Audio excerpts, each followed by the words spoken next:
जैसे मैं बता रहा था कि ये स्थान में सत्ययुग से अनेक अनेक प्रकार विशेष घटना हो चुका है। सृष्टि से लेकर के अब तक, और हम लोग के लिए विशेष करके श्रीमन महाप्रभु जब पधारे थे, ये गौड़ीय जगत का विशेष इतिहास है। भगवान श्री चैतन्य महाप्रभु 2 in 1 राधा कृष्ण दोनों ही एक में थे। उन्होंने अपने लीला काल में एक बार वृंदावन आए थे। है वृंदावन के ही हो नित्य, लेकिन इस लीला में एक बार आए थे उन्होंने, और पुरी से आए, और वही रास्ता है। जाते समय ही होकर गए और आते समय भी गए। जाते समय का वर्णन इतना नहीं है, चले गए, क्योंकि वो पहली बार वृंदावन आने के लिए महाप्रभु निकले थे। बहुत बोले कि वृंदावन जाऊंगा पुरी से, बोलते ना अभी मत जाओ। निकले तो बहुत लोग उनके साथ में चले। जहाँ जहाँ महाप्रभु जाते थे, जिस क्षेत्र होकर, जिस गांव नगर होकर जाते थे, जो उनको देखता था उनके साथ हो जाता था, क्योंकि महाप्रभु का विशेषता था। लगभग 8 फीट का हाइट था, मोल्टेन गोल्ड के तरह कलर था, कनकावदात, बिल्कुल चमचमाते हुए सोने, पिघले हुए सोने के जैसे रंग था। आकर्ण आयत नेत्र, इतने बड़े बड़े आँख, कान तक लंबे आँख। जब हाथ उठा करके पानी के धारा के जैसा आंसू बहाते हुए नाचते नाचते हरिनाम करते थे, तो कौन है जो देख करके संभल पाए।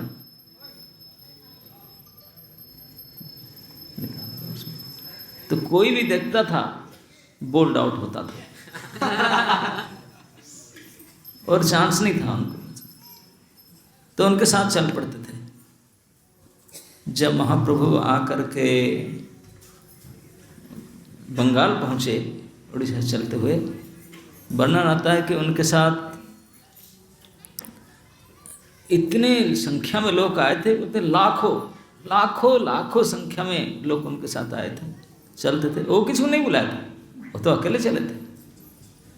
ऐसा नहीं कि सबको कंट्रीब्यूशन देना पड़ेगा, सबका गेस्ट हाउस बुकिंग है, कुछ नहीं, जितने मर्जी हो। क्योंकि तभी जमाने का टूर जब वृंदावन का ऐसा नहीं था भाई, अकोमोडेशन, टिकट, आना जाने का, खाने का व्यवस्था नहीं। तभी यात्रा के है, जो जाएगा वो अपना पैदल में चल के जाएगा, कोई गाड़ी घोड़ा नहीं, अपने पैदल में चलना हो। समन अपने कंधे पर ढोकर देना पड़ेगा, खाना खुद भिक्षा करना पड़ेगा, टॉयलेट बाथरूम सरकारी मतलब जंगल में, नदी में सोना पेड़ के नीचे चल कर आपके हिसाब से, किसका कोई टेंशन नहीं। जो जाना है जाओ, अपने कीमत चुकाओ जाओ। तो लेकिन फिर भी लाखों संख्या में लोग साथ में हो गए। उड़ीसा से चलते चलते बंगाल पहुंचते समय में, तभी बंग के सरकार थे नवाब हुसैन साहब, उन्होंने देखे कि इतने बड़ी संख्या में लोग आ रहे हैं। वो कीर्तन करके आते, महाप्रभु सब कीर्तन करते उनके साथ। अगर 500 लोग कोई नाराबाजी करते हैं, गवर्नमेंट पुलिस आ जाते कि नहीं, क्या हो रहा है। ये 500 लोग नहीं तो 1 लाखों लोग थे। तो चिंता में पड़ गया गवर्नमेंट। चिंता में पड़ करके कई गुप्तचर लगाया, क्या है, क्या ग्रुप है, कोई पॉलिटिकल पार्टी है, क्या है, क्या चाहते हैं, राजद्रोह है, क्या है। पता लगाने लगे तो एक राजा भी छिप कर खुद आया था, हुसैन शाह, और बड़े बड़े CID अफसर को लगाया था। तो क्या इमरजेंसी मीटिंग बुलाया। इमरजेंसी मीटिंग बुला करके, तो उसमें जो बुला के बोला, भाई क्या क्या जब बताओ। ये क्या है, क्या डील किया जाए उनके साथ, उनका अलाव करे, अरेस्ट करे कि क्या करे, रोके कि क्या करे। इतनी बड़ी संख्या में लोग चल रहे हैं, हमारे देश में आ गए। तो उसमें एक भक्त टाइप का थे उनके मंत्री में, केशव छत्री उनका नाम था। वो बोले सरकार एक हिंदू संत है, कुछ लोग हैं, आप क्यों चिंता करें, जाने दो उसको। वो चाहता था उसको आवड़ देने, लेकिन उनको नहीं पता था कि ये छिप करके राजा स्वयं गया था, रात में स्वयं गया था देखने के लिए कि क्या इतने लोग क्यों चल रहे हैं। तो उनके बात को सुना नहीं, जो भी मतामत दिए उनको पसंद नहीं आया। तो मीटिंग कैंसिल करके तुरंत, प्रधानमंत्री नहीं आए थे मीटिंग में, तो उनको अलग से बुलाया, श्री सनातन पाद को, दबीर खास साकर मलिक के बुलाया उनको, पर्सनली बुलाकर बुलाया कि मेरा आपके ऊपर पूर्ण भरोसा है। अभी ये जो एक ग्रुप आए हैं, इतनी बड़ी संख्या में लोग नाचते गाते हुए आ गए, क्या, how to deal with them. Sanatan Goswami इतने बुद्धिमान थे, वो जानते थे कि राजा गया था कल रात को, उनको विश्वास नहीं, खुद गया था। और यही तो मंत्री का वो पता लगा लेते कब गया था, कैसे गया था, कहाँ तक, सारे पता लगा लेते। तो सनातन से तुरंत बोले कि नवाब जी, मुझे आप पूछ रहे हैं, मैं आपको पूछ रहा हूँ, आपको क्या मतामत ना, आप खुद गए थे ना, कल इतने बजे आप गए थे ना इस ड्रेस पहन करके। यू नो दैट नहीं, यस, तभी तो मंत्री हूँ। जब ये पता नहीं लगा पाया तो फिर काहे को। आप कितने बजे उठे, कौन से घोड़ा में लेकर गए, कौन सा ड्रेस पहने थे, कितने दूर गए थे, क्या सब, मैं आपके पीछे पीछे था, आपको पता नहीं, यही तुम्हारा काम। हो हाँ, मतलब आप खुद देख कर आए ना, मैं खुद गया ना, तो फिर मुझे क्यों पूछता। I want to know what is your opinion, आपका मतामत क्या है बताइए। तो देखा कि कोई नहीं, प्राइवेट मीटिंग था। बोला दबीर खास जी, अगर सच्चे बात मेरे मत, हाँ मैं आपसे सुनना चाहता हूँ, तब मैं बताऊँ ना। मैं तो मानता हूँ कि ये तो साक्षात खुदा है, खुदा बोलते हैं ना, पक्का खुदा, चलते फिरते खुदा। बोले क्यों, क्यों मानते हैं आपने, क्या कारण है। बोले इसलिए मैं मानता हूँ, तभी जमाने में इलेक्शन नहीं होता था, गवर्नमेंट के लिए सिलेक्शन होता था, है ना। बोले मैं अभी सरकार हूँ, सरकार में हूँ, नवाब राजा हूँ, और इतने साल से मैं राज्य कर रहा हूँ, किसी को प्रतिद्वंदी खड़े होने से उनको मार देता हूँ, जब्त करता हूँ राजद्रोही करके। और कभी कभी 3 साल से 4 साल के बाद में मैं एक पब्लिक मीटिंग करता हूँ, लोग को जानने के लिए, पब्लिक मीटिंग करने के लिए 2 साल पहले से नोटिफिकेशन होता है कि अगले साल इस डेट पर राजा ने गणम संभाषण करेंगे, स्वयं नवाब सब लोगों से मिलेंगे, सब जगह पर राज्य में पीट कर, डंगूरा पीट करके नोटिस दिया जाता है। और सभी गांव से दूर दूर से लोगों आने के लिए व्यवस्था किया जाता है, बैलगाड़ी, घोड़े गाड़ी सब व्यवस्था किया जाता है लाने के लिए, उनका रहने का, खाना पीने का, गिफ्ट का, सारी व्यवस्था किया जाता है। तो 2 साल से इतने एडवर्टाइजमेंट, इतने व्यवस्था, आना जाना, रहना, खाने का सब कुछ सुविधा, गिफ्ट आइटम देना, इतने सर्व व्यवस्था करने के बाद अगर 5000 लोग इकट्ठा हो जाते हैं 2 साल से, पूरे सरकार लगा करके इतने लोग पूरा देश में इकट्ठा हो जाते हैं, तो सबसे सफलता माना जाता। 5000 लोग इकट्ठा, इस बार गणसभा में 5000 लोग इकट्ठा कर पाए, बहुत बम्पर्स अचीवमेंट, इतने बड़े सफलता हुआ। और जो लोग आते हैं उनको रहते हैं 4-5 दिनों के लिए, बढ़िया अकोमोडेशन, प्रसाद की व्यवस्था होता है, जाते समय सबको खर्चा भी दिया जाता है, गिफ्ट दिया जाता है, और जाने का खर्चा सब व्यवस्था दिया। लेकिन यहाँ मैंने देखा कल जाकर रात को, लोग इतने संख्या में, किसी के सोने के रहने की व्यवस्था नहीं, कोई पेड़ में लटके हुए हैं, कोई बिल्डिंग तो नहीं थी, बिल्डिंग छत के छप्पर घर उसके ऊपर बैठे हैं, कुछ झाड़ी के ऊपर, कुछ रोड में तो जगह ही नहीं कहीं, रोड में घर में इधर जगह नहीं, पानी के अंदर इतने पानी में घुस करके, दूर बात तक कहूं, पेड़ पौधा झाड़ी लता कांटेली झाड़ी में भी लोग बैठे हुए, कांटे में कट जाता है लेकिन हु केयर्स, हम पड़े रहे। ना रहने का व्यवस्था है, ना खाने का व्यवस्था है, अकोमोडेशन प्रसाद तो है नहीं, ना बुलाया था उनको, एडवर्टाइजमेंट नहीं था, अकोमोडेशन प्रसाद कुछ भी नहीं है। और इतने दिक्कत है कि मच्छर भी काट रहे हैं, बेडशीट भी नहीं है, कुछ नहीं है, टॉयलेट बाथरूम तो बात ही छोड़ो, रात खड़े खड़े सो जाएं इतनी बड़ी बात है, खिचड़ी मिल जाए खाने के लिए बड़ी बात है, वो भी नहीं मिलता। लेकिन फिर भी ये छोड़कर नहीं जाते हैं और संख्या बढ़ते जा रहा है, increasing day by day, number बढ़ते जा रहा है, घटता नहीं है। और मैंने खुद देखा इतने तैनात पर लोग, लाखों की संख्या में, लाख सब पब्लिक, मैंने देखा कि पहाड़ पर्वत पेड़ घर बाड़ी जल स्थल चारों तरफ लोग मैं है। ऐसी को देखकर मैं समझ लिया ये कोई मनुष्य का हो नहीं सकता, कोई मनुष्य का प्रभाव नहीं हो सकता, ये तो साक्षात खुदा हो। क्योंकि ये कैसे संभव है, इतनी तकलीफ लोग छोड़ के कोई लोग जाते ही नहीं, फिर भी पड़े रहते हैं, क्या है उनके पास। जिसे ये बात उन्होंने नवाब ने स्वयं कहा तो सनातन गोस्वामी तुरंत बोले you are right, you are right sir. मतलब आप सही बोल रहे हैं कि वो खुदा है ही है। माने क्या, उनके कृपा से आपके पोस्ट में बैठे मिला आपको, आप जो नवाब पोस्ट है ना, बिकॉज ऑफ हिज मर्सी, केवल उनकी कृपा से मिला है। आप समझ लो कुछ गड़बड़ करना है तो 1 मिनट में खिसक जाओगे, वही तो बैठा उनकी पोस्ट। रियली तुरंत बुलाया अपने असिस्टेंट को, बुला करके नोटिस पास किया, कोई उनको दिक्कत ना करे, जहाँ मर्जी जाए सारे सुविधा दे दो उनको, ऑर्डर पास कर दिया। तो उनका जो असिस्टेंट थे सब बोले ये राजा पागल हो गया, ये विधर्मी है, ना करो उनको ऊपर एक्शन न लेकर, इसे उनको सारे पास कर दिया। वो डर के मारे उनको डरा दिए। इस प्रकार से भगवान ने,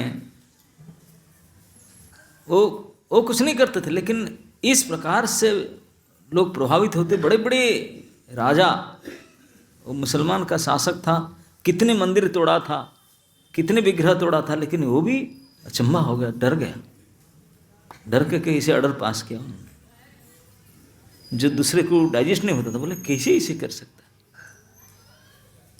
तो उन्होंने बंगाल के हो करके वो आना चाहते थे वृंदावन, लेकिन इतने संख्या में लोग बढ़ गए कि संभव नहीं हुआ यहाँ तक पहुँचने, वृंदावन तक पहुँचना संभव नहीं हुआ, इतने ज़्यादा समय लोग, तो वापस चले गए। फिर दोबारा जो आ रहे वृंदावन आने के लिए विचार किए, बोले मैं अकेला जाऊँगा, किसी को बोलूँगा नहीं, जंगल होकर जाऊँगा, पब्लिक गाँव होकर जाऊँगा तो लोग फिर मेरे पीछे पड़ जाएंगे। तो इसलिए महाप्रभु पुरी से निकले विदाउट नोटिफिकेशन, और जंगल होते होते आए, झारीखंड जंगल होकर। जंगल के हिंस्र प्राणी, शेर चीता हाथी सांप भालू, वो भी नाचने लगे। ये तो केवल पब्लिक ना, जब जन समुदाय होकर आते थे पब्लिक पागल होकर नाचता था। अब जन समुदाय गांव को छोड़कर जब जंगल में जंगली जानवर नाचने लगे, वो पागल हो गए, क्योंकि वो साक्षात परमेश्वर थे, सभी उनके ही है, पशु पक्षी कीट पतंग स्थावर जन सभी तो उनके ही है। उनको इसलिए प्रमाण करता है कि जब वो पब्लिक के साथ जाते थे, इतने पब्लिक पागल होकर राजा से प्रजा तक संभाल नहीं पाते थे। तो उसको छोड़ करके जब उन्होंने जंगल होकर चले, जंगल भी उत्पाद होने लगा। शेर और हिरन एक दोनों को गले में लगकर नाचने लगे। भला एक दूसरे के लॉन्च होता है कि नहीं? लेकिन वो ना हिंसा छोड़ करके आज भी स्थान है जहाँ वो लोग सब नाचे थे, कूदे थे। तो ऐसे करके आए, तो इसे जंगल करके झारखंड जंगल पार करके गया से फिर वाराणसी से फिर यहाँ आए प्रयाग, और आकर के चले गए, क्योंकि जल्दी जल्दी वृंदावन जाना था उनको। रुके नहीं, नॉन स्टॉप चले गए, कहीं फटाफट आकर निकल गए। जा करके वृंदावन में पहुँचे, जल्दी था वृंदावन जाने के लिए, क्योंकि वृंदावन के जब जाने के लिए इच्छा किए पूरी से, तो एक एक स्टेप बढ़ते थे उनका और उत्साह बढ़ता जाता था। जितने क्लोज आते थे वृंदावन का, इतने गुना जितना उनका उत्साह बढ़ते जाता था। तो इसलिए कोई रोक नहीं पाए। जैसे जैसे जंगल हो करके वृंदावन पहुँच गए। लगभग महीना 1.5 महीना वृंदावन में रहे, और वृंदावन से फिर बोले हो गया, वापस जाना है। वापस जाने के लिए पता लगा लिए वो कार्तिक महीना का एंड में, कार्तिक पूर्णिमा को कहते हैं कि वृंदावन पहुँचे थे, मथुरा पहुँच गए थे, विश्राम घाट स्नान की। तो मार्गशीर महीना रहे वृंदावन में। तो पौष 1.5 महीना रखे, मार्गशीर पौष आधा तक। तो पता चला कि माघ स्नान, माघ मेला होता है, जैसे कुंभ मेला होता ना, तब शायद पड़ा था। कुंभ मेला का पता चला, भले हो जाना है, बहुत सारे साधु संत आते। तो महाप्रभु ने वृंदावन से चलने लगे, तो 15-20 दिन लगा, पहुंच गए थे आकर के नाथर पर। तो यहाँ आकर पहुँचे थे जनवरी में, माघ के समय में। तो यहाँ माघ मेला में तो लाखों लोग की भीड़ होता ही है, अब सब जानते हैं। तो उसी समय पहुँचे थे जहाँ लोगों की भीड़ था। सब संगम स्नान करने जाते थे, त्रिवेणी स्नान करने के लिए। महाप्रभु आए, अब स्नान ना करके कीर्तन किए। उनके कीर्तन को देख करके, उनको देख कर कीर्तन सुन करके जो पब्लिक स्नान टान भूल गए, उनके पीछे हो गए कीर्तन पागल। वर्णन आता है कि वो प्रेम बन्या एक दूसरे फ्लड लेकर के आए। जितने पब्लिक थे सब माघ स्नान करने के लिए आए थे, सब स्नान टान भूल करके नाम कीर्तन में उनके पीछे हो गए। और ऐसे कीर्तन में नचाए पूरे प्रयागराज के पब्लिक, जितने सारे भीड़ इकट्ठा होते, सब घंटों तक नचाए। ऐसे कीर्तन ना कोई देखा था ना सुना था, अनदेखे अनसुने। तो उसी समय में महाप्रभु वापस जा रहे थे, तो रूप और उनके छोटे भाई अनुपम, वो महाप्रभु फॉलो करके आ रहे थे। लेकिन महाप्रभु तो इतने स्पीड में गए थे, जाकर वापस आ चुके। वो वृंदावन जा रहे थे, यहीं भेंट हुआ। वो भेंट कैसे हुआ? तब यहाँ तो स्मार्टफोन नहीं था कि भाई कॉन्टैक्ट कर ले, लोकेशन शेयर कर ले, था नहीं। ऐसे इतने गैदरिंग और इतनी संख्या में लोग कीर्तन कर रहे हैं, नाच रहे हैं, उसको देख कर रूप गोस्वामी समझ गए ये कमाल तो केवल प्रभु की छड़ा किसी का नहीं हो सकता, और किसी का ऐसा। तब जमाने साउंड सिस्टम तो होता नहीं है, कहता था। आज का लाइट साउंड, ये क्या बोलते हैं उसको, ऑनलाइन सिस्टम में कुछ नहीं होता था। सिंपल खुद नाचते थे, गाते थे। पता नहीं कितने लोगों के पास पहुंचता था साउंड। वायुदेव अपना काम करते थे कि क्या करते थे, एम्पलीफिकेशन का काम वही करते थे। भगवान है, उनके सेवा में पहुंच जाते होंगे। तो लाखों लाखों पब्लिक पागल होकर कीर्तन नाचे। तो उसी को देख करके सिरूपवाद समझ लिए कि ये तो प्रभु ही होंगे, ये कमाल और किसी का होगा नहीं। नाम संकीर्तन का पितरो, नाम संकीर्तन के पिता तो वही हैं। तो पता लगा लिए। तो कीर्तन कीर्तन करके थक जाकर शाम को रहते थे कोई एक ब्राह्मण के घर में। रूप गोस्वामी पता लगा लिए कहाँ रहते हैं, तो जाकर वहाँ पहुँचे। पहुँच करके दोनों भाई रूप और अनुपम दोनों महाप्रभु के पास गए। मुंह में घास के तिनका ले करके जा करके प्रणाम किए, दंडवत प्रणाम। नमो महावदान्याय कृष्ण प्रेम प्रदाय कृष्णाय कृष्ण चैतन्य नामने गौरत्व से नमः। इस श्लोक को तभी पाठ किए थे, उनके प्रणाम मंत्र था। महाप्रभु के प्रणाम मंत्र, इस मंत्र से प्रणाम किए। इतने दैन्य भाव से प्रणाम कर रहे थे, तो इतने भारी कीर्तन और इतने चेहरा ये सब देखकर पूरे क्षेत्र में वाइल्ड फायर की तरह मैसेज फैल गया कि महापुरुष एक आया है। लगता है कि कोई अतिमानव है, कि कोई देवता है, कि कोई परमेश्वर है, कुछ तो है। कोई महापुरुष से महापुरुष है। अति आश्चर्यजनक प्रभाव है उसका। इतने प्रचारित हो गया। यहाँ पे जमुना जी के उस पार आज भी गांव का नाम अड़ाइल ग्राम, जानते ना? अड़ाइल पता ना? तभी भी था अड़ाइल। तो अड़ाइल ग्राम में विष्णु स्वामी संप्रदाय का एक हेडक्वार्टर है। तो उनके तभी आचार्य थे श्री वल्लभ, तभी जमाने में। तो उन्होंने जब सुने, क्योंकि वो स्वयं आचार्य थे, वर्णन सुने, सही में? तो उन्होंने एक नौका करके आए देखने के लिए। 4 लाख लोग बोलते हैं कि ऐसे महापुरुष तो कोई आए देखने के लिए। आकर जब देखे, देख कर समझ गया, हाँ ये तो मनुष्य नहीं हो सकता। देख करके समझ गए, क्योंकि जो महापुरुष जानते हैं लक्षण, ये कोई साधारण मनुष्य का लक्षण हो नहीं सकता, है ना? नहीं, इतने लंबे लंबे हाथ पैर, घुटने के नीचे तक लंबा हाथ और आँख, सब लोग लक्षण देख करके बोले तो मनुष्य का नहीं हो सकता, अति मानव कभी नहीं, उससे भी परे कोई। अब पता करके उनके पास आए थे। आचार्य हैं वहाँ के, बड़े रिस्पेक्टेड, पूरे इस क्षेत्र के सबसे ज़्यादा सम्मानीय थे वो। जहाँ महाप्रभु रुके थे ब्राह्मण के घर में गए, उनको इनवाइट करने के लिए कि हमारे यहाँ लंच में आइए। आचार्य हमारे यहाँ मठ में आए प्रसाद लेने के लिए। वो गृहस्थ आचार्य थे। तो उसी समय में ये दोनों भाई प्रणाम कर रहे थे। प्रणाम करके मंत्र नमो महावदन्याय कृष्ण बोल रहे थे। तो इस समय में आचार्य वल्लभ पहुँचे थे। वल्लभाचार्य महाप्रभु को प्रणाम करते, महाप्रभु तो वो जब उन दोनों को देखे, वो दोनों प्रणाम कर रहे, रूप और अनुपम, उनको देख करके वल्लभाचार्य आश्चर्य बोला, अरे इतने अच्छे। तो उनको भी प्रणाम करने के लिए जाते थे, लेकिन वो पीछे हटते थे, नहीं नहीं नहीं नहीं हमारे पास मत आए, हमारे पास मत आइए।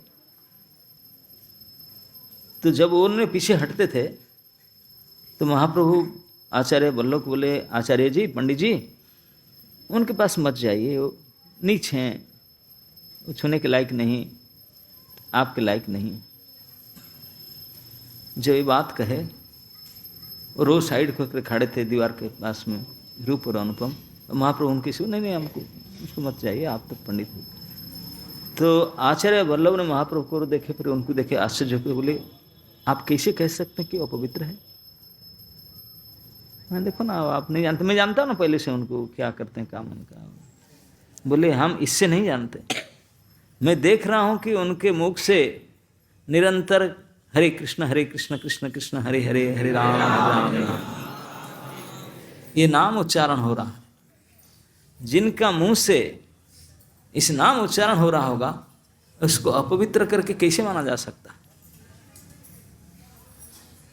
वो तुम नहीं माना सकता।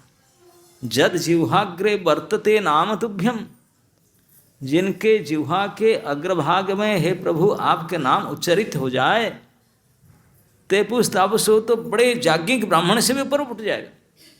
वो अपवित्र कैसे हो सकता? पंडित थे, तुरंत श्लोक बोले, बोले आप कैसे कहते हैं पवित्र? ये तो शास्त्र का निर्णय है। इस बात को सुन करके महाप्रभु अंदर से बहुत खुश हुए। वो तो टेस्ट करने के लिए पूछ रहे थे कि आप तो बहुत बड़े अभिमानी कुलीन आचार्य है, लेकिन जब ये बात कहे महाप्रभु बहुत प्रसन्न हुए। बोले बिल्कुल सही बात बता आपने। भक्ति में कोई कुल, कोई ज्ञान, कोई मर्यादा इसे नहीं देखता, जाति फाति कुछ नहीं। जो भगवान के प्रति समर्पित, उनके नाम उच्चारण, उनकी भक्ति करते हैं, वो सारे अपवित्रता को जलाकर भस्म कर देते हैं। सबसे मोस्ट प्यूरिफाइंग एजेंसी भगवान की भक्ति, उसके समान पवित्र करने वाले शक्ति और कुछ नहीं। जितने प्यूरिफाइंग एजेंसी है सबसे टॉप मोस्ट है भक्ति। कुछ भी पिघल करके जल कर राख हो जाए भक्ति के साथ, भक्ति के आग में कुछ नहीं टिक सकता। तो वो इसी भक्त है, इतने नम्रता है, इस प्रकार नाम उच्चारण करते हैं। आप बोलते हैं किसे पवित्र हो सकते हैं? तो महाप्रभु बल्लभाचार्य की बात से बड़े प्रसन्न हुए। तो फिर उन्होंने पास बैठा, उन्होंने माने, तो फिर इनवाइट के बोले मैं आया हूँ आपको बुलाने के लिए हमारा घर में मध्याह्न भोजन के लिए। महाप्रभु बोले मैं जाऊँगा तो मेरे साथ ही हमारे स्टाफ भी आएंगे, मैं अकेला नहीं जाता हूँ, मेरे साथ में जो होते हैं वो भी चलेंगे ना। चलो कोई बात नहीं, चलेंगे। तो आचार्य वल्लभ ने निमंत्रण किए, तो हाउस प्रोग्राम के लिए गए महाप्रभु। हाउस प्रोग्राम ही था और क्या था। तो अपने साथ में जो भी थे रूप सनातन भी साथ बैठ के बोले हम भी चलेंगे। हाउस प्रोग्राम ज़्यादा गाड़ी जाता जो बैठ जाओ, चलो बैठ गए सब। जमुना पार करके जाना था उस तरफ। तो जमुना नौका में बैठे, महाप्रभु तो इतने, क्योंकि साक्षात कृष्ण है, कहीं भी नदी देखने से जमुना ज्ञान होता था, कोई वन देखने से वृंदावन याद होता था, कभी पहाड़ देखने से गोवर्धन याद होता था। उनके अंदर तो ये भाव हमेशा रहता था। अब ये तो साक्षात जमुना जी था। जमुना नौका में चढ़े, जमुना जी को देख करके ऐसे भाव आया, नाचने लगे। वो इतने विशाल शरीर उनका, नाचने लगे, नौका टलमल होने लगा। अब तभी जमाने में आजकल जो नदी का जानी पानी वो कितने नीचे चला गया, ऐसा नहीं है। गंगा जमुना पूरे दोनों साइड फुल चलते थे, क्योंकि 500 साल पहले कोई नदी बंध योजना था ही नहीं। No dams were there, no canals, no channel, full stream में पानी बहता था पूरा।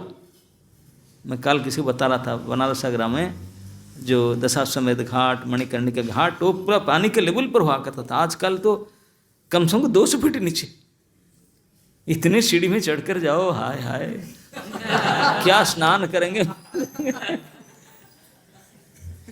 लेकिन ऐसा नहीं था, पानी पूरा इतने ई लेवल में चलता था। और यहाँ भी पूरा जमुना जी, आपको पता है कि नहीं, भगवान श्री राम लक्ष्मण और सीता जी के साथ में जो वनवास में जा रहे थे, यहाँ से लगभग 60-70 किलोमीटर दूर लखनऊ साइड में एक शुंगवरपुर, इसी घाट में पारी किए थे गंगा को, गंगा पार वहीं किए थे। फिर वहाँ से चल करके आए, आ करके भरद्वाज आश्रम में रुके, उनसे कंसल्ट किए, जंगल जाऊँगा मुझे बताओ। तो उन्होंने बोले आपके लायक तो जंगल है, यहाँ से Chitrakoot is very nice place, यहाँ मैनी फॉरेस्ट आर देयर, बहुत सारे जंगल है, और उसके बीच में सुंदर सुंदर पर्वत है। इतने वर्णन किए चित्रकूट का, शोभा का, रियली बड़े सुंदर बनानी है, आपके लायक रहने के, साधु संत यहाँ सेवा करते हैं, आप जा सकते। तो उनको उनका रिकमेंडेशन सुन करके हाईली रिकमेंड किए उन्होंने। तो उनके रिकमेंडेशन से भगवान बोले कि ठीक है हम चलेंगे, क्योंकि यहाँ तो केवल स्नान के लोग थे, या जमुना जी के कोई पार होता, घाट ही नहीं, जंगल ही था इस साइड। आप जब बैठेंगे घोर जंगल था, और जमुना जी का पूरा प्रबल धारा, तो घोर जंगल दोनों तरफ था, और उसको पार करके उनको जंगल में जाना था, इसलिए जंगल झाड़ी में आए। यहाँ कोई घाट थे ना, नौका फोक था नहीं। तो आए, सीता जी की तो तैरना आती नहीं थी, पार कैसे करेंगे। तो वर्णन आता है कि उनके साथ तो गुहक था, सुंगरपुर आया था ना राजा गुहक, हाँ, जो निषाद राज था। तो यहाँ जमुना के साइड में केला की जंगल था, केला के पेड़ बहुत थे। तो कुछ केले के पेड़ काट करके ले आया, वो पानी में भसता है, केले के पेड़ दुबटा नहीं, तो उसमें बना दिए एक वेसल, बना करके सीता जी के उसके ऊपर बैठा दिए। एक साइड में लक्ष्मण जी, एक साइड में राम जी, दोनों उतर गए गमछा पहन करके, तैरने लगे, एक साइड में पकड़े तैरने, सीता जी बैठने लगे, वैसे पार करके इतना चौड़ा जमुना जी को पार कराए थे, ईश्वर पार करा के लेके गए। तो इसी घाट में पार कराए होंगे, इस घाट में बैठे हैं। तब ये घाट का नाम नहीं था क्योंकि लोग ही नहीं थे, जंगल था, झाड़ी था। लेकिन जमुना पार करके गए थे इसी स्थान पर, जमुना जी के पार कर, इस पार करके सीधा चित्रकूट रास्ता है ना, सीधा ये भगवान श्री सीताराम लक्ष्मण के पदस्पर्श किया हुआ अपने वन गमन के रास्ता है कि नहीं? नहीं तो इतना आसान नहीं कि हरे कृष्ण कीर्तन इधर उधर होता। नाम प्रभु, नाम और नामी अलग है नहीं, वो वही पकड़ कर होता प्रकट। तो महाप्रभु जमुना पार किए, भगवान राम भी किए थे जमुना पार, पूरे सीता जी के साथ, लक्ष्मण के साथ। और हमारे प्रभु भगवान चैतन्य महाप्रभु भी जमुना पार किए, इसी घाट में जमुना पार किए। तो जमुना पार करते समय नौका में इस प्रकार नृत्य करने लगे। तो ये नौका वाला बोला कि मैं क्या करूँ, तो डूब जाएगा नौका, इसे नाच रहे हैं। महाप्रभु तो कंट्रोल से बाहर, जमुना जी देख करके उनको कोई संभाल नहीं सकता, डर गए सब। लेकिन कुछ हुआ नहीं कि भगवान थे। तो जैसे भी लेकर के गए अपने ग्राम में, वहाँ क्योंकि हाउस प्रोग्राम था, केवल महाप्रभु अकेले तो नहीं गए थे, कई लोग गए थे। वहाँ पर मिथिला आदि से भी कुछ ब्राह्मण आए थे। एक उसमें था पंडित, उसका नाम था रघुपति उपाध्याय, वो भी आया था। क्योंकि जो हाउस प्रोग्राम बुलाते हैं, जो अच्छा अच्छे लोग जहाँ से सबको बुलाते हैं ना, गेस्ट को, सब गेस्ट को बुलाते हैं, तो गेस्ट भी आए थे, उपाध्याय जी भी आए थे। तो वहाँ महाप्रभु के साथ उनका पहली भेंट हुआ। क्योंकि इतने बड़े पंडित थे उपाध्याय जी, वो भी पहचान ले महाप्रभु, बोले ये तो कोई साधारण लोग नहीं होंगे, तो प्रसन्न हुए। तो उनके और महाप्रभु के बीच में बातचीत हुआ। महाप्रभु उनके पांडित्य को देखकर बड़े प्रसन्न हुए, और वो कृष्ण भक्त थे, उपाध्याय जी बड़े कृष्ण भक्त थे। उन्होंने एक श्लोक बोले, उस श्लोक को सुनकर के महाप्रभु बहुत प्रसन्न हो गए, बहुत प्रसन्न हुए। प्रसन्न होकर के बोले, कुछ और बोलो, कृष्ण के लिए कुछ और बोलो, मैं सुनना चाहता हूँ। तो और बोलने लगे। तो महाप्रभु कृष्ण कथा सुनने में बड़ा रुचि था, बहुत प्रसन्न होते थे। जब महाप्रभु संन्यास लेकर के घूमते थे, कई गांव होकर जाते थे, जब लोग कृष्ण के नाम नहीं बोलते थे, बोले कहाँ आ गया, यहाँ कोई कृष्ण के नाम नहीं बोलते हैं। बड़े अप्रसन्न हो जाते थे, कोई कृष्ण नाम नहीं है, क्या है। तो नित्यानंद प्रभु जाकर किसी को सिखा दे, कृष्ण कृष्ण बोलो, तो कृष्ण कृष्ण बोलते थे। बोले अरे कृष्ण नाम बोलते हैं, क्या है। उनको पूछे गंगा कितने दिन, बोले हाँ गंगा का हवा लगता है, इसीलिए कृष्ण नाम बोल देते हैं। गंगा के हवा लगने से भी कृष्ण नाम आ जाता है, कृष्ण भक्ति आ जाता है, क्योंकि गंगा भगवान की चरणादुक है। तो वहाँ जा कर के उनका जो बातचीत हो रहा है रघुपति उपाध्याय के साथ, चैतन्य महाप्रभु के इस हाउस प्रोग्राम में, तो बोलते हैं कुछ, वो बोलते हैं कि कृष्ण के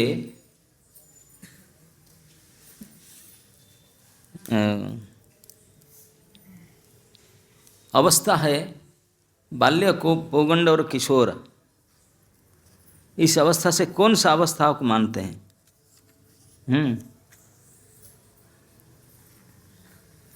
तो वो बोलता हूँ कि नहीं, किशोर अवस्था में मानता हूँ।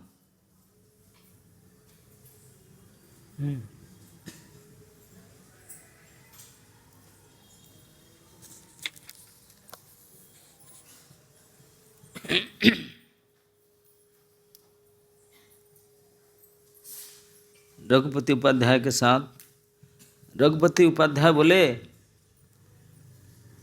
कि मैंने तो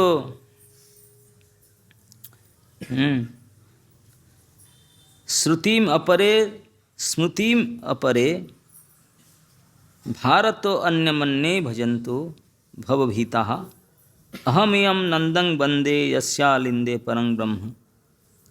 बोलते हैं कि भले लोग इस संसार भय से कोई उपनिषद, कोई पुराण, कोई महाभारत जाए शरण, मैं तो नंद महाराज को शरण में जाता हूँ, क्योंकि उनके आंगन में परम ब्रह्म स्वयं घुटुरवन में चलता है ना। रघुपति उपाध्याय नमस्कार कैल, आगे कह प्रभु वाक्य उपाध्याय करिल। प्रभु कहे न कहते हों पढ़े कृष्ण लीला, प्रेमावेशे प्रभुर देह मन आलू आइला। प्रेम देखी उपाध्याय हईल चमत्कार, मनुष्य नहे यह कृष्ण करिल निर्धार। जब उनने श्लोक पढ़े रघुपति उपाध्याय में, महाप्रभु के जो सुनकर श्लोक जो विकारित हुआ शरीर में, पंडित रघुपति उपाध्याय देख कर बोले ये तो मनुष्य नहीं हो सकते। वो डिसाइड के इसू लिखा है कि प्रेमावेशे प्रभुर देह आलू आइला, प्रेम देखी उपाध्याय हल चमत्कार। चमत्कार थे, बोले इससे तो मनुष्य के शरीर में इसे कैसे हो सकता है। मनुष्य नहे एहो कृष्ण करिल निर्धार, ये साक्षात कृष्ण ही होंगे, मनुष्य नहीं हो सकते। प्रभु कहे उपाध्याय श्रेष्ठ मान काय, तो क्वेश्चन आंसर होने लगा। प्रभु ने पूछने लगे उपाध्याय जी आप किसको सबसे श्रेष्ठ मानते। उपाध्याय श्रेष्ठ मान काय, श्याममेव परं रूपम कहे उपाध्याय। उपाध्याय बोलते श्याम सबसे श्रेष्ठ है, श्याम रूप। श्याम रूपेर वासस्थान और श्रेष्ठ मान काय, बोले श्याम को श्रेष्ठ मानते हैं। जितने भी भगवत अवतार है सबसे श्रेष्ठ कौन है, कृष्ण है, श्याम है। बोले उनके स्थान बहुत है ना नहीं, मथुरा, द्वारका, अयोध्या, ये वो कितने स्थान भगवान के धाम स्थान। कौन सा स्थान, सामरी पर वासस्थान श्रेष्ठ मान का है। तो कहते हैं पूरी मधुपुरी बरा कहे उपाध्याय। बरा मतलब वरिष्ठ, बोलते जितने पुरी है इसमें मधुपुरी सबसे वरिष्ठ है। आप बाकी जितने पुरी है, काशी, कांची, अयोध्या, द्वारावती, अवंती, ये सबसे श्रेष्ठ है मधुपुरी, पुरी मधुपुरी बरा। अब फिर बोले बाल्य पौगंड केशोर श्रेष्ठ मान काय। भगवान की 4 वय होता है, 3 अवस्था है, बाल्य पौगंड और केशोर। बोले इसमें से कौन इसको आप पसंद करते हैं। बाल्य पौगंड केशोर श्रेष्ठ मान काय, बोलते हैं वय कैशोर कंग ध्येयं कहे उपाध्याय। बोलते हैं किशोर अवस्था सबसे श्रेष्ठ है। रसगण मध्य तुम्हें श्रेष्ठ मान काय, कौन सा रस को आप श्रेष्ठ मानते हैं। आद्यैव पररोष कहे उपाध्याय, प्रभु कहे भालो तत्व सिखाइला मोरे। एत वली श्लोक पढ़े गद गद स्वरे।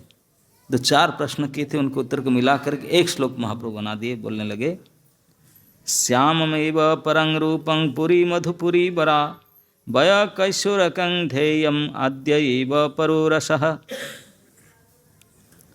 श्याम रूप ही सर्वश्रेष्ठ रूप है, मधुपुरी ही श्रेष्ठ पुरी है, किशोर वैसे ही सबसे श्रेष्ठ है अवस्था, और आद्य रस श्रृंगार रस ही सबसे श्रेष्ठ रस है।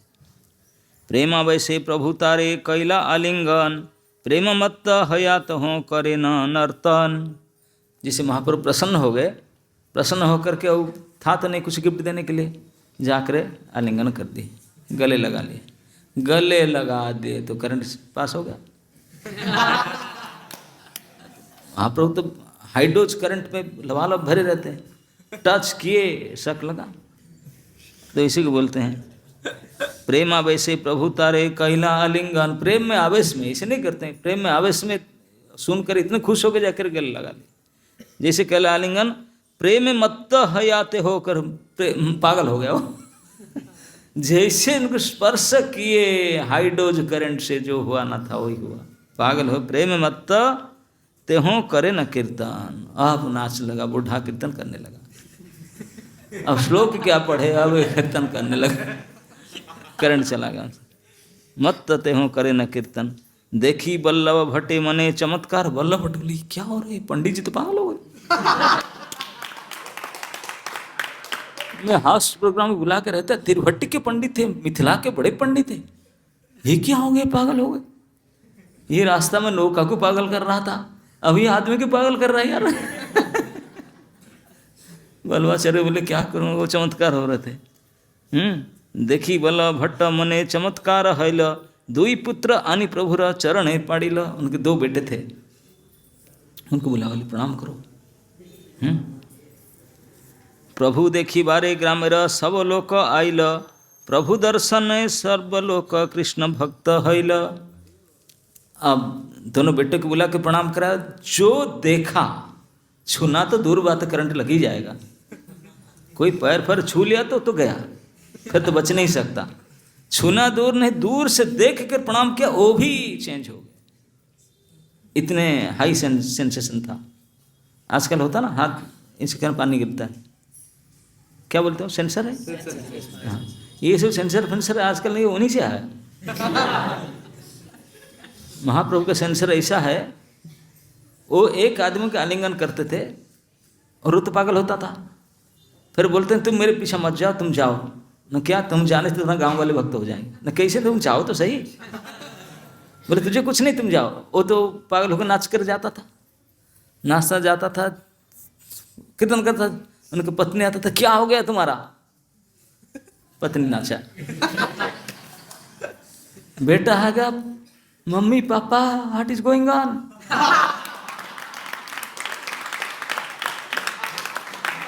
बेटा ही नाचा तो परिवार नाचने लगे। दूसरे पड़ोसी परिवार आए, क्या हो गए। जो आकर हाथ लगाया तो कुछ लोग गांव वाले, हाथ मत लगाओ भैया, क्या भूत आया पता नहीं, हाथ मत लगाओ, हाथ लगाने से फंसते हैं। दूसरी गांव, एक गांव वाले तो नाचने लगे पूरे गांव, दूसरी गांव वाले बोले वो बी केयरफुल, हाथ मत लगाओ। हाथ लगाया लेकिन इतनी उच्चता, देखते हैं, देखने से फंसे। सेंसर इतने पावरफुल था। देखने से कैच कर लेता, देख करके नाचने लगे। उनको देख करके दूसरे गांव वाले देख करके सुन करके नाचे। ये सेंसर इतने पावरफुल है, पहले छूने में, फिर देखने में, फिर सुनने में। इस प्रकार महाप्रभु जहाँ जाते थे, थोक में, होलसेल में हजारों हजार भक्त बनाकर जाते थे। हम लोग तो DYS खिचड़ी खिलाए, क्या आप करें। और 200 रजिस्टर में जो है 2 निकले। है कि नहीं, कितने खिचड़ी खिला दिए, एक उल्टा, कितने क्या आप कर डाले, उत्कर्ष क्या कर डाले। 200 रजिस्टर कर करके 2 नंबर नहीं आते। और यहाँ कोई रजिस्ट्रेशन नहीं, कोई DYS नहीं, कोई कैंप नहीं, कोई प्रसाद नहीं, नथिंग। वो अपने चले गए, उनको छू करके, सुन करके, देख करके, गांव की गांव, होलसेल, इंडिविजुअली नहीं, ऐसे मास पिचिंग करते। ये है प्रेम के प्रभाव। जिनके अंदर प्रेम है तो बाहर निकल करके आए। जिनके अंदर करंट है, कोई छुएगा तो शक लगेगा कि नहीं, अब है नहीं तो क्या लगेगा, यही बात है। तो उनको लगता था। इसी को देख करके ये वर्णन आता है। वल्लभ भट्ट देख करके चमत्कृत हो गए। उन्हें 2 बेटे को बुलाया, 2 बेटों आके प्रणाम किए, वो भी फंसे। अभी सुन करके लोग कि इससे नृत्य कीर्तन सुनकर पूरे गांव इकट्ठा हो गया। प्रभु देखी बारे ग्रामेर सब लोग आइल। सारे गांव के सब लोग देखने के लिए आ गए, कौन है कौन है। आइल, प्रभु दर्शने सब लोग कृष्ण भक्त हैल। आके देख करके पूरे गांव के गांव भक्ति देख करके, ये है पावा, ये है कृष्ण के परिणाम। पूरे गांव बदल गए। ब्राह्मण सकल करे न प्रभुर निमंत्रण, वल्लभ भट्टता सवारे करे न निवारण। जितने गांव में ब्राह्मण थे बोले हमारे घर में खाइए, हमारे घर में आए। वल्लभ भट्ट बोले नहीं नहीं, मैं बुला के लाया, आज हमारे यहाँ पाएंगे तो बाद में देखा जाएगा, अभी नहीं। सब बुलाते हैं हमारे घर में आओ, हमारे बोले नो नो नो टाइम, नहीं जा सकते, स्ट्रिक्ट। करण निवारण। प्रेमोन्मादे पढ़े गोसाई मध्य जमुनाते, प्रयागे चलाई बहानादि व रहिते। प्रेम उन्मादे पढ़े गोसाई मध्य जमुनाते, जब हंसपंख होकर वापस आ रहे थे, नौका से गिर पड़े जमुना के बीच में, कूद पड़े कूद पड़े। प्रयागे चलाई बहान आदि व रहिते। जारा वांछा प्रयागे जाया करी निमंत्रणा, एत बोली प्रभु लया करी लगमना। जो ब्राह्मण लोग बुलाते थे हमारे घर में आए, बोलते नहीं नहीं नहीं, ये उनको लेकर बड़े मुश्किल से आया हूँ, वो जमुना में कूद लेते, मैं उनको प्रयाग लेकर वापस आता हूँ, आपको जाना है तो आप खुद जाकर लेकर आओ, यहाँ मैं नहीं सुनूंगा। एत बोली प्रभु लया करी लगमना, गंगा पथे महाप्रभुर नौकाते बसाया, प्रयाग आईला भट्ट गोसाई रे लया। भट्ट फिर प्रोग्राम करके फिर उनको वापस लेकर आ गए। लोक भीड़ भये प्रभु दशा समेधे जाया, रूप गोसाई रे शिक्षा करान शक्ति संचारिया। क्योंकि माघ मेला के समय था, जहाँ तहाँ भीड़ झुंड झुंड, और महाप्रभु निकलने से लोग को ऐसी भीड़ आ जाते थे।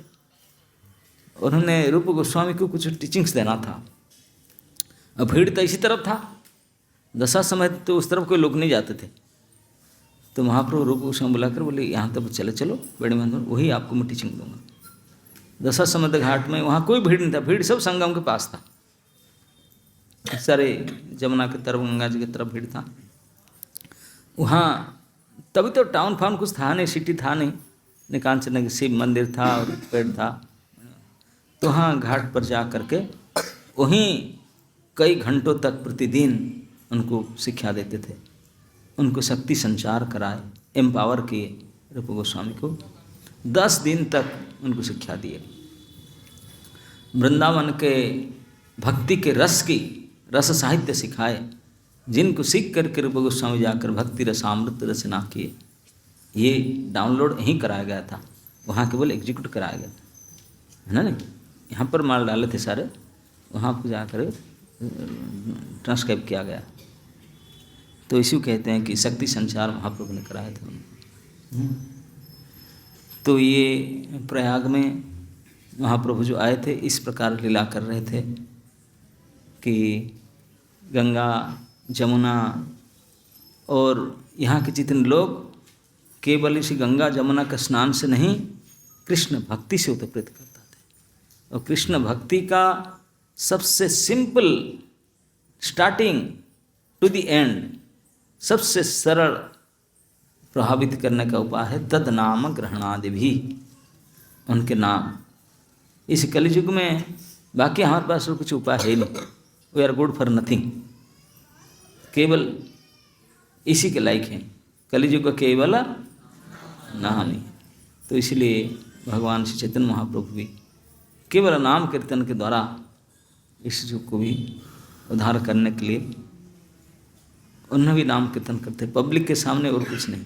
अकेले में जो योग्य व्यक्ति है उनको ज्ञान सिखाते थे, रूप को सिखाए 10 दिन तक, सनातन को 2 महीना तक, लेकिन बाकी पब्लिक को केवल कीर्तन करते, कीर्तन में उद्धार करते। तो इस प्रकार महाप्रभु इस क्षेत्र में इस नाम कीर्तन किए थे, भक्ति रस के शिक्षा दिए थे, और इतने प्रेम की पागल करते थे लोगों को। जमुना में गिरना, यहाँ अड़ाइल ग्राम से जाकर उद्धार करना, जो जहाँ जाते थे, हाउसफुल ग्राम गए, यहाँ भी लोगों को चेंज किए, घाट में, बाट में, रास्ते में, जहाँ जाए उनको देख कर लोग नाना प्रकार से कृष्ण प्रेम को प्राप्त करते थे, परिवर्तन होते थे, भक्त बन जाते थे। ये भगवान के प्रचार की विशेषता थी। तो इस प्रकार से तभी 500 साल पहले महाप्रभु जो वापस जा रहे थे वृंदावन से, तो यहाँ 10 दिन रहे, और 10 दिन में ऐसा माहौल बनाए कि माघ मेला ट्रांसफ़र हो गया नाम मेला से। नहीं, यहाँ लोग आते थे स्नान करने के लिए, स्नान भूल करके नाम कीर्तन करने लगे, है ना। नहीं, हमारा होता ना मायापुर में, क्या होता है वो, कीर्तन मेला। तो ये कीर्तन मेला कर देते हैं। स्नान का मेला होता ना, यहाँ स्नान के मेला चेंज हो गया कीर्तन मेला से। तो ये महाप्रभु कीर्तन मेला यहाँ किए थे, है ना। तो होना चाहिए यहाँ कीर्तन के माला। उन्होंने किए थे, भीड़ को देख करके ऐसे कीर्तन कराए थे, भीड़ सब छोड़ कर कीर्तन कर रहा था, है ना। तो ये हमारे साक्षात भगवान थे। इस कलयुग में हमारे लिए जो उपाय है, इस उपाय को स्वयं आपने आचरी धर्म जीवेरे सिखाए, स्वयं करके सिखाए। ऐसे नित्य कीर्तन करना चाहिए। तो इसी से ही हमारा कुछ कल्याण हो सकता है, उद्धार हो सकता है। तो ये पवित्र स्थान है जहाँ पर जुग जुग पर भगवान आ करके अनेक प्रकार लीला किए हैं। विशेष करके इस कलियुग में, कलियुग पावन अवतार श्रीमन महाप्रभु आ करके जो यहाँ 10 दिन जो अद्भुत लीला करके गए, जो कीर्तन करके गए, आज तक उस कीर्तन के प्रभाव से ये इस्कन बेणी माधव मंदिर में भी भक्त लोग हरे कृष्ण कीर्तन कर रहे हैं। ये उसके इफेक्ट है। तभी जो छोड़ गए थे वो रहता है जहाँ रहता। तो इसलिए हम आप सभी को करबद्ध प्रार्थना करता हूँ कि बाकी कुछ करो न करो, इस प्रयाग में उन भगवान श्री चैतन्य महाप्रभु को याद करके उनके यादगार के लिए, उनके स्मृति के लिए कुछ हरिनाम कीर्तन अवश्य करना चाहिए, ताकि उनके कृपा आशीर्वाद प्राप्त हो और उनके कृपा आशीर्वाद से हमारे जीवन सफल होगा। जय निताय।